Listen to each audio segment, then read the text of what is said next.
Tupelo, Mississippi, April 1936. A cotton town in the northeast corner of the state, where the prairie meets the pine, where Main Street runs east to west, and the railroad cuts through like a scar across the land. The soil here is red clay. The trees are thick with spring leaves. The air smells of wood smoke and magnolia. In April, the earth is soft.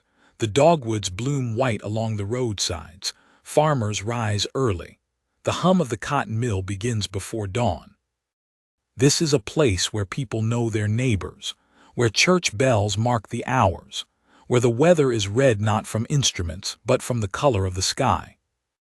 And in April 1936, the sky was worth watching. It had been a warm spring, unseasonably warm, the kind of warmth that makes the air feel heavy, like a wool blanket on bare skin. On the morning of April 5th, the sun rose pale and distant. The wind was soft but restless. It moved through the trees without direction, as if searching for something. By midday, the temperature had climbed into the 80s. The clouds began to build in the west, tall, anvil-shaped towers that rose higher than the eye could follow. There were no radar stations then, no satellite images, no sirens mounted on poles. The weather came as it always had, unannounced, carried on the wind, visible only to those who knew how to watch. In 1936, storm warnings were delivered by telegraph, by telephone if the lines were working, by word of mouth if there was time. The United States Weather Bureau had begun issuing tornado forecasts, but they were vague, cautious. The science was still young. The word tornado itself was rarely spoken aloud in official reports for fear of causing panic. And so, on that Sunday afternoon, as the sky darkened and the air grew still, most people in Tupelo did not know what was coming. They saw the clouds, they felt the shift in the wind. Some went inside, some did not. The storm was already forming 30 miles to the west. By 3 o'clock in the afternoon, the western sky had turned the color of old iron. The clouds were low and moving fast, too fast. They twisted as they came, folding into themselves like fabric pulled by unseen hands. On the edge of town, a farmer named Otis Miller stood in his field and watched the horizon. He had lived through storms before. He had seen hail the size of hens' eggs. He had watched lightning split oak trees down to the root. But this was different. The air had gone still, completely still. Not a leaf moved, not a bird sang. And then from the southwest came the sound. Those who heard it would remember it for the rest of their lives. A low rumble at first like distant thunder, then louder, deeper. A freight train, some said, a waterfall, 1,000 windmills turning at once. The tornado touched down just after 4 o'clock, southwest of Tupelo, near the community of Verona. It was nearly a mile wide. On Main Street, shopkeepers stepped outside to look at the sky.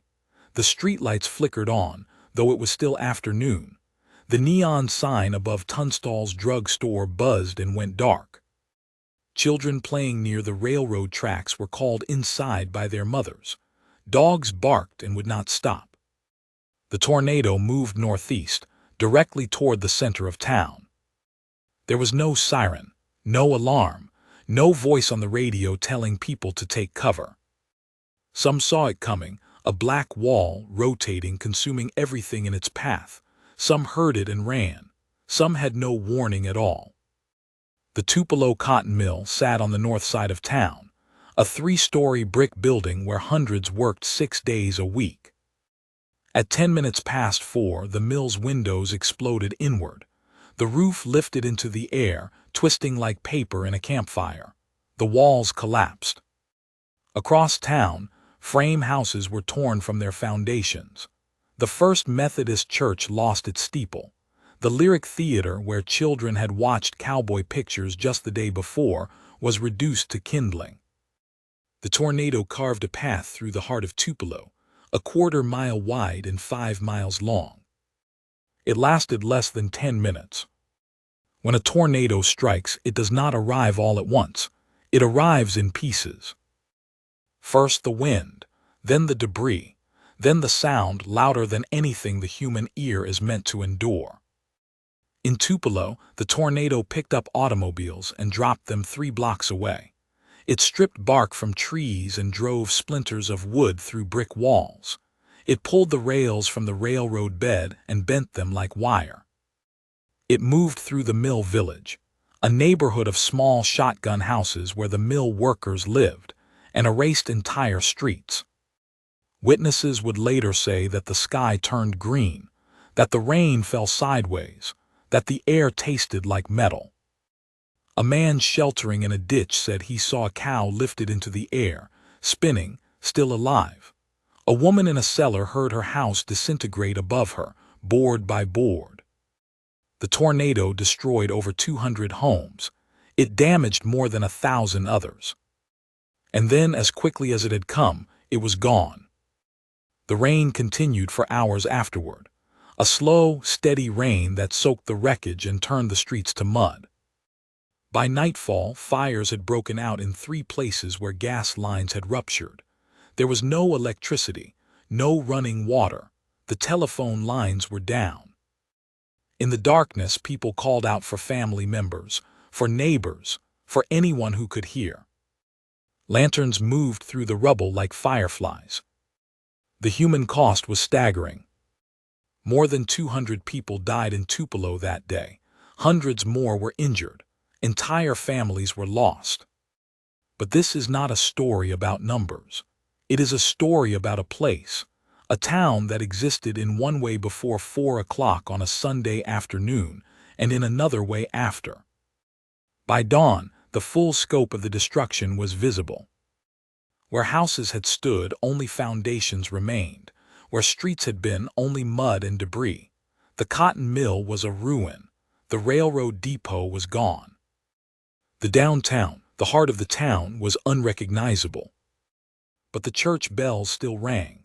Somewhere beneath the wreckage, a phonograph played a scratchy record until the spring wound down. A sign from the hardware store hung from a telephone pole 2 miles away. These were the details that people remembered, the small things, the pieces that survived. The morning after the storm, the sun rose pale and cold. The air smelled of wet wood and earth, of smoke, of something older, something harder to name. People emerged from cellars and shelters and found a town they did not recognize. The work began immediately. Men with shovels and saws, women tearing through rubble with their hands, neighbors helping neighbors pull beams from doorways, searching for survivors. The National Guard arrived by Monday morning. Trucks brought in tents, blankets, medical supplies. Doctors came from Memphis, from Birmingham, from as far away as Nashville. The Red Cross set up a field hospital in what remained of the high school gymnasium.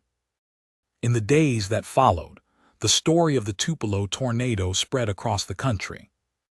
Newspapers ran headlines: Mississippi town destroyed by twister, hundreds dead in tornado outbreak.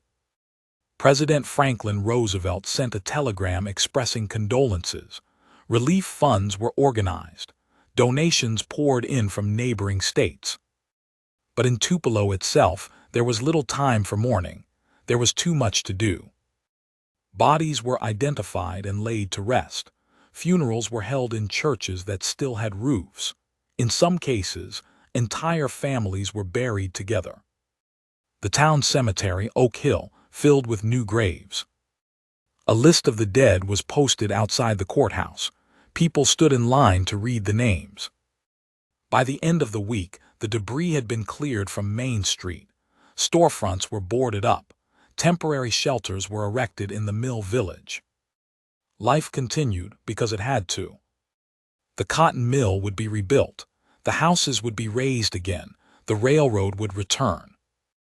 But the silence that hung over Tupelo in those first days, the silence of a town that had lost something it could not name, that silence would last much longer. Today, Tupelo is a different place. The mill is gone. The downtown has been rebuilt, modernized.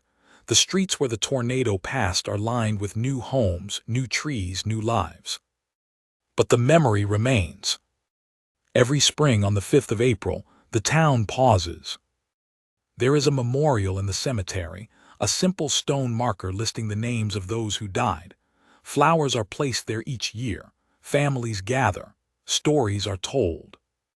The children who survived the storm are grandparents now.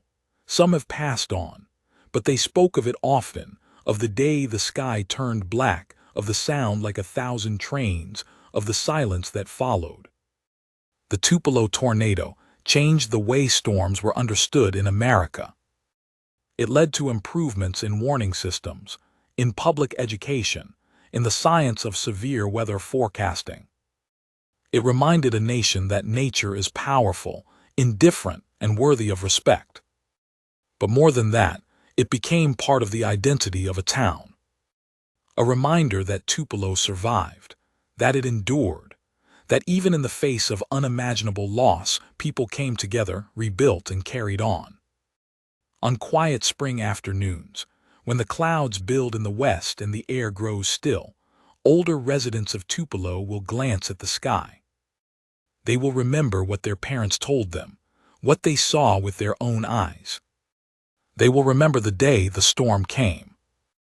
And they will go inside. April 5, 1936. A Sunday afternoon in Mississippi. A moment in the long history of American weather when the sky opened and a town was forever changed. The wind has blown on, the rain has washed the streets clean. But the memory remains, carried forward like seed on the wind, from one generation to the next.